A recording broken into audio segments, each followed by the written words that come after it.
Doxing is a cybercrime where an individual's personal private information gets publicly shared without the victim's consent. Usually, this occurs from clicking unwanted links, tracing digital footprints, or from an online video games. Video games seem to be innocent, but there's always some bad actors. But what if it wasn't an online game? Rather, it's just you in a single player game. Imagine one day you pick out a video game you want to stream and get your first reactions recorded for the first time. Unknowingly, out of all the games you decide to go in blind and stream something for the first time. It's a game that leaks your private information without your consent. That's what happened to me with OneShot.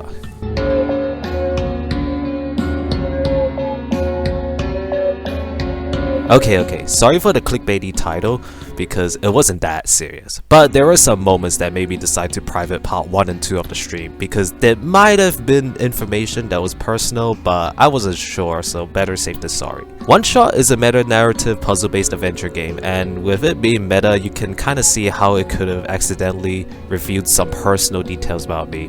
But the meta there isn't really to scare you, rather, it's to try and connect you further with you and the game. This was honestly one of the most unexpected games I've played, and today, I want to talk to you about how OneShot reaches you and makes you attached to the game by making you a key character in its story.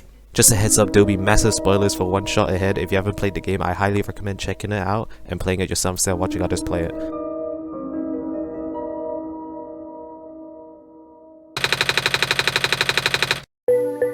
It all began when I was going through YouTube comments and I started to notice a pattern with profile pictures. This cat looking person frequently showed up, not always, but it's very noticeable when you spot one. I later learned its name is Niko and from the game OneShot. So when Steam's winter sale rolled around, I bought the game and obviously forgot about it and went back to playing tower battles. But one day, I wanted to try something. I love watching other people's reactions to playing a game for the first time. So I thought, what if I recorded my first playthrough then looked back at it?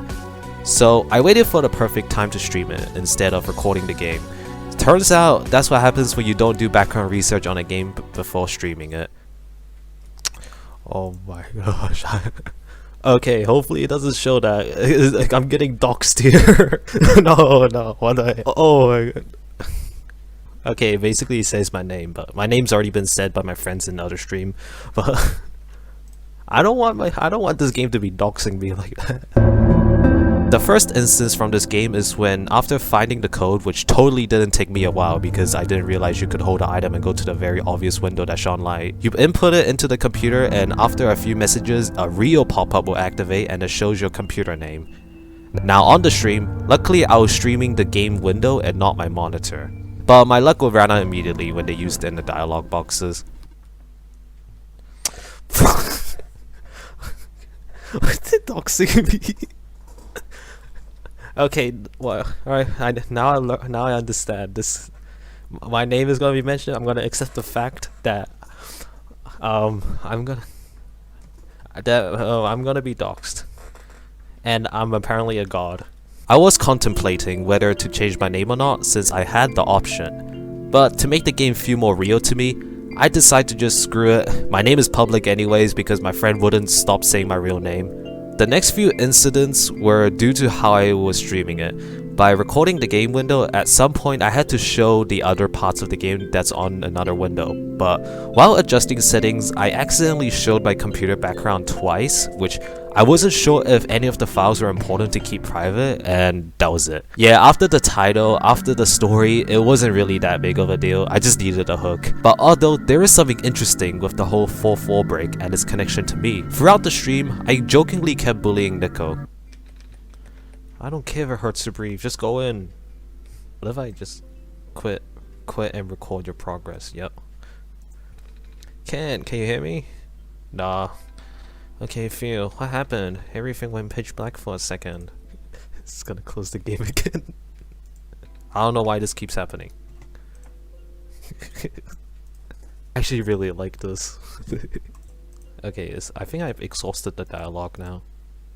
Because originally, I didn't want to fully get into the game, but after the journey, we reached the final decision. On stream, of course I acted how I would. Should I like annoy Niko more should I bully Niko more, or should I just kill the world? Or just like, who cares about the world? But behind the camera, I was definitely thinking whether I should keep going with my act of destroying the world or to actually save it. The simple but massive decision that I received changed how I originally felt towards the game. Like OneShot actually reached out to me and made me feel like a welcome character in their universe. OneShot is an amazing game people must experience for the first time, Blind. It truly tells its story in its way no other mediums can replicate. For example, let's go back to the moment I kept on hyping up, the name dropping. Usually when exploring another medium such as books or movies, you would view it as a god, except sometimes in books when it's in like first person. It gets the job done of showing how the characters in there explore and interact with their environment, and you get hooked to see what happens to them next. Whenever a character's name just so happens to be yours, you can find it funny, but then still separate yourself from that character. There's a clear line of boundary between your world and the fictional world, which the fictional world will never be able to cross. But what if instead, the game breaks that line and drags you into the story?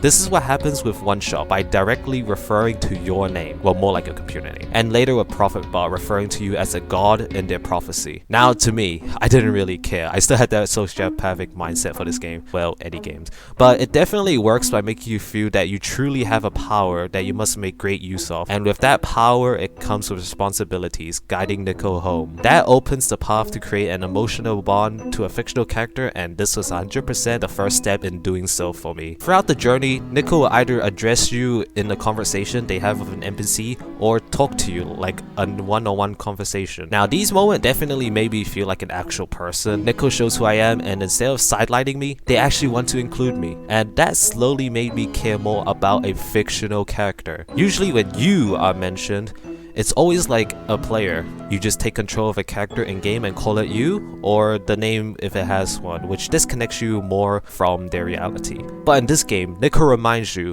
that you're not just a bystander, you're part of this journey, and that's when Niko truly treats you like a real friend. At this point, the world slowly starts to realize that you are building a bond with the world from interacting with other characters that aren't Niko.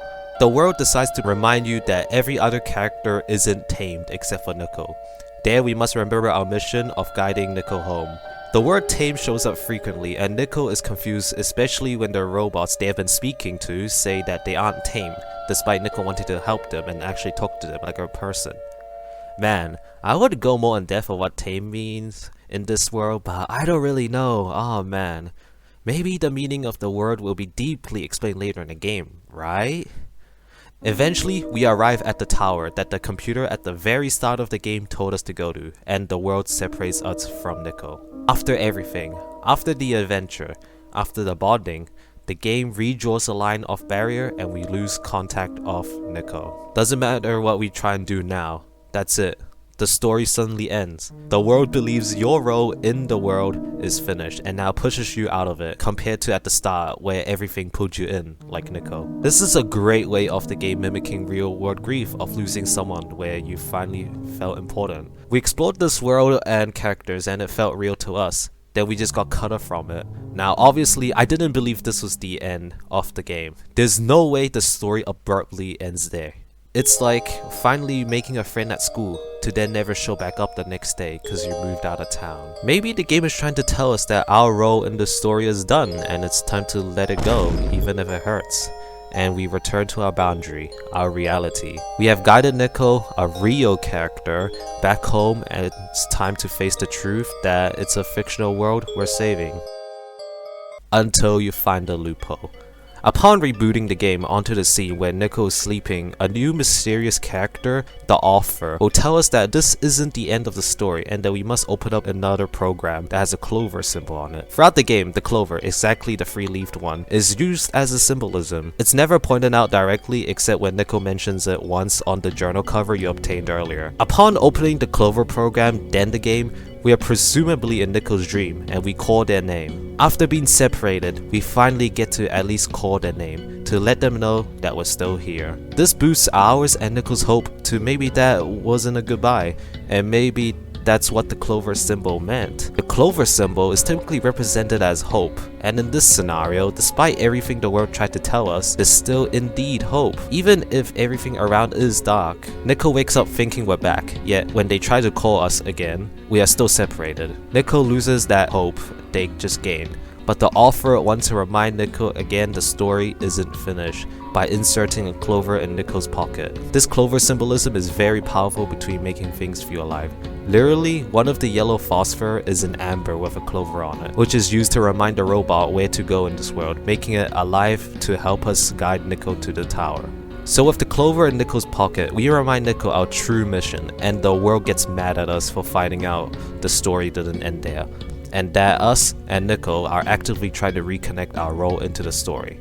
Honestly though, I'm thankful I followed my guts and knew that couldn't be the end, especially when it's a metagame. Like, there's no way after the journey, after playing a key role in the game story, after exploring the unknown world with Niko, it just ends like that, without even truly saving the world in front of our eyes like our original mission. Once guiding Niko to obtain the sun back, Niko is thankful the light bulb's safe, but still upset at the fact that they can't contact us. I guess Kent isn't coming back. Who's been controlling you? That's me. Yeah, I'm here. This simple monologue from Niko reminded me, like the clover that represented hope, that I'm not just some random player. I'm a real person, and Niko wants us to bring me along with their mission of saving the world, reminding me that I'm not a bystander, and I'm part of this story, and Niko wants to treat me like a friend. But we finally got to talk to Niko again, and I was definitely glad, but of course I was still playing my character. I never left you. I was literally here the entire time. But selecting that one response, I never left you, felt really forced to me because it's simply true. Technically, I still guided Niko when we lost contact, but also because despite it being a fictional world like the game tells us, losing contact simply just redrew that boundary between our world and their world, when in reality, we never truly left Niko alone, such as closing the game. After all, we are still an important character in this story, and Niko is an important character to us. Finally, we reached the actual tower. Before this, the world tried to contact us again, informing us that breaking the light bulb is the only way to save Niko. But if we save the world, Niko will be stuck in the fake world. After bonding with the characters in this world, it's now up to our judgment whether to save the real character or the fictional world. Alright. Return the sun or return home? Bro, this is... Alright, I had one shot. This final choice really impacted me a lot. Sure, I was still acting like my character on stream. I don't know, like, should I like annoy Niko more? Like, should I bully Niko more, or should I just kill the world? Or just like, who cares about the world? But I genuinely felt connected to Niko, which the game has officially accomplished by dragging you into their world and making you an important, welcome character. Like, I even felt so bad I told Niko the truth, letting them know about the consequences of saving the world versus saving Niko, because after the journey and interacting with other characters, I can't just let them live a happy life. Always wondering when they will go home and meet their mom. Is a happy lie ever better than a harsh truth? Well, I only have one shot, and it's time to make that final judgment. I'm actually really want to press this option because this game is actually so cool though. Like, this is already rose to my like top favorite games. To be honest, I hate the world more than I hate Niko, so this is the only right option.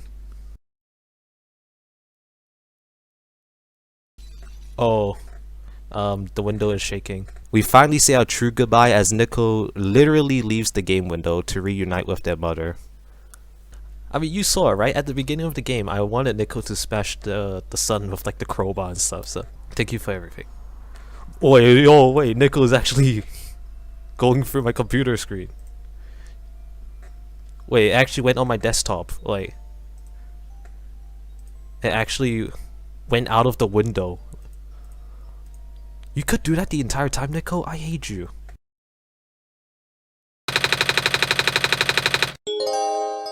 in the end, maybe the game doxing me isn't so bad, and I'm glad I got to rewatch my reaction to the game. The doxing part was simply there to make sure to break that barrier and let us know we are a character in the story, and we're guiding Niko. And Niko remembering us, trusting us, and even missing us all create that emotional bond that we are an important character and welcome character in the story. This being a video game was a perfect choice to showcase that meta-narrative, which is impossible to replicate with other mediums. Heck, even other games prove this, like Doki Doki Literature Club. After all, OneShot's game page does say in its features a unique relationship between a game and its player, and it definitely perfected that. Well, that may be the end of the story, but it's never gonna leave my memory, and probably even Niko's. Only way we can know is if there is new content. Maybe I can use this time to figure out what tame means, and also who is that entity the author tried to tell us about? Wait.